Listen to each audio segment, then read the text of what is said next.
नमस्कार। सभी प्रकार की प्रतियोगी परीक्षाओं से संबंधित सभी प्रकार के बहुविकल्पीय प्रश्न उत्तर की सीरीज में आगे बढ़ते हैं और देखते हैं क्वेश्चन।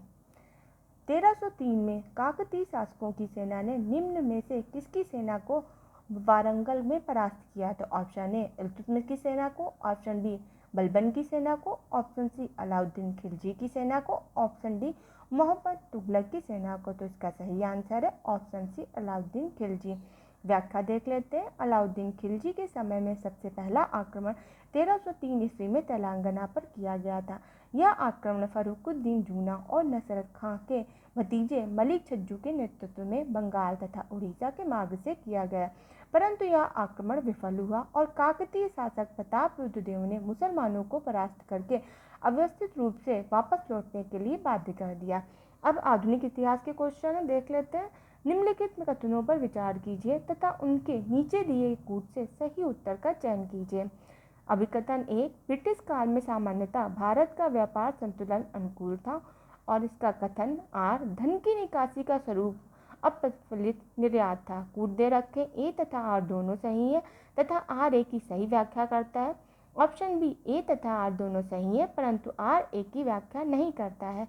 ऑप्शन सी, ए सही है पर आर गलत है। ऑप्शन डी, ए गलत है पर आर सही है। तो इसका सही आंसर है ए तथा आर दोनों सही हैं और आर ए की व्याख्या करता है। अब हम इसका देख लेते हैं व्याख्या क्या है। बहिर्गमन अथवा निकासी के राष्ट्रवादी परिभाषा का तात्पर्य भारत से धन संपत्ति एवं माल का इंग्लैंड में हस्तांतरण था, जिसके बदले भारत को इसके समतुल्य कोई भी आर्थिक, वाणिज्यिक या प्रतिलाभ नहीं होता था। इस दौरान आयात की तुलना में अधिक निर्यात होता था। ईस्ट इंडिया कंपनी के धन निष्कासन के सोर्स थे व्यापारिक एकाधिकार से प्राप्त लाभ, कंपनियों के कर्मचारियों के वेतन एवं पेंशन, कंपनी के निवेशकों को दिया जाने वाला लाभांश आदि। कंपनी द्वारा जो पैसा इंग्लैंड भेजा जाता था वही पैसा पुनः भारत में विदेशी ऋण तथा पूंजी निवेश के रूप में प्राप्त होता था, परंतु इस पूंजी निवेश का उद्देश्य देश का विकास नहीं बल्कि भारतीय साधनों का अधिक शोषण था। 1813 ईस्वी के पश्चात इस आर्थिक निकास ने निर्यात का रूप धारण कर लिया। वर्ष 1914 के पहले भारत में अंग्रेजी पूंजी केवल उन आर्थिक उपसाधनों में लगाए गए जैसे रेलवे, सड़क, व्यापारिक जहाज और खनिज और उद्योग, कोयला एवं सोना एवं वित्तीय संस्थाओं, बैंक, बीमा एवं वित्तीय निगम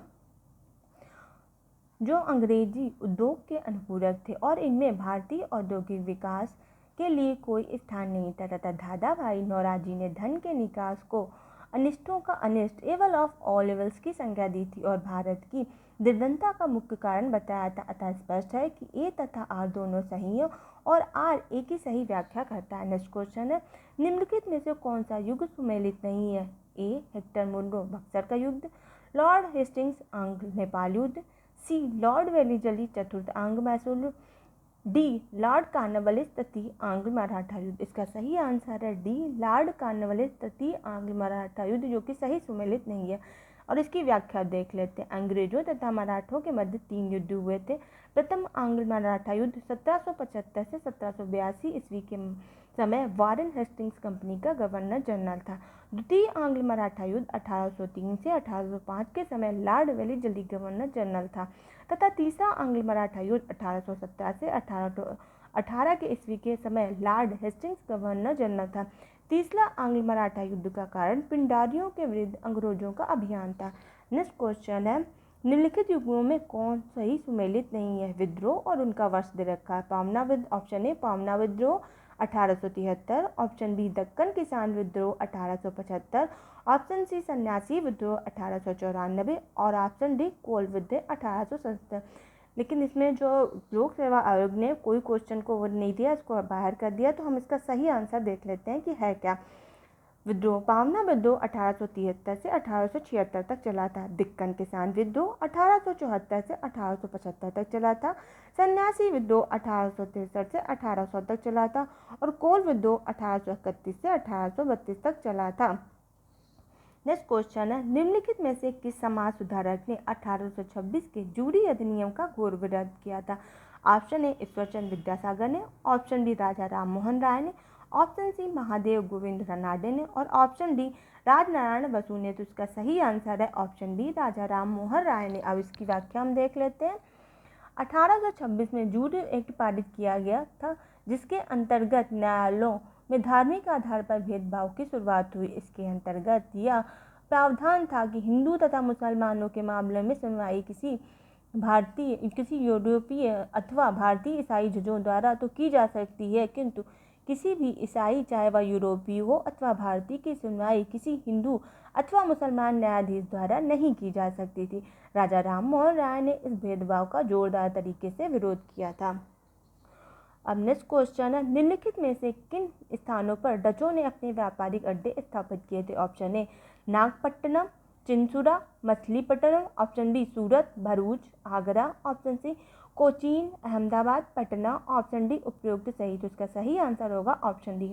और हम इसकी व्याख्या देख लेते हैं। भारत में डचों द्वारा स्थापित व्यापारिक केंद्र नागपट्टनम, चिंसुरा, मछलीपट्टनम, सूरत, भरूच, आगरा, कोचीन, अहमदाबाद तथा पटना है।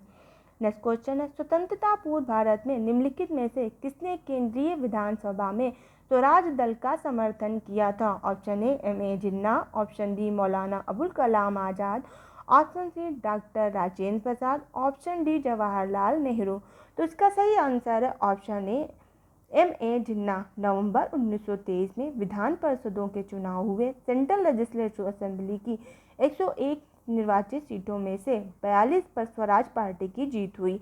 मध्य प्रांत में इन्हें स्पष्ट बहुमत मिला। बंगाल में सबसे बड़े दल के रूप में उभरे और बंबई तथा संयुक्त प्रांत में भी इन्हें अच्छी सफलता मिली। मद्रास और पंजाब में जातिवाद और सांप्रदायिकता की लहर के कारण इन्हें खास सफलता नहीं मिल पाई थी। सेंट्रल लेजिस्लेटिव असेंबली में स्वराज्यों ने एक साझा राजनीतिक मोर्चा बनाया। इसमें जिन्ना के नेतृत्व में उनके समर्थक, उदारवादी व व्यक्तिगत रूप से कुछ विधायक जैसे मदन मोहन मालवीय शामिल थे। अब नेक्स्ट क्वेश्चन हमारा, गोपाल कृष्ण गोखले ने किस वर्ष में Bharat Sevak Mandal servants of India society की स्थापना की थी?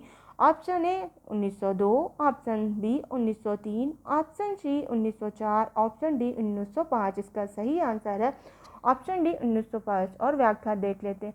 वर्ष 1905 में पूना में गोपाल कृष्ण गोखले ने भारत सेवक मंडल की स्थापना की, जिसका उद्देश्य भारत सेवा के लिए प्रचारक तैयार करना था और संवैधानिक तरीकों से भारतीय जनता के सच्चे हितों को प्रोत्साहन देना था। इस मंडल ने भी श्रीनिवास शास्त्री जी के, देवधर M. जोशी, पंडित हृदयनाथ कुंजरू जैसे महान समाज सेवक तैयार किए। MC सीतलवाड़, BN राव तथा अल्लादी कृष्ण स्वामी अय्यर इसके प्रख्यात सदस्य थे।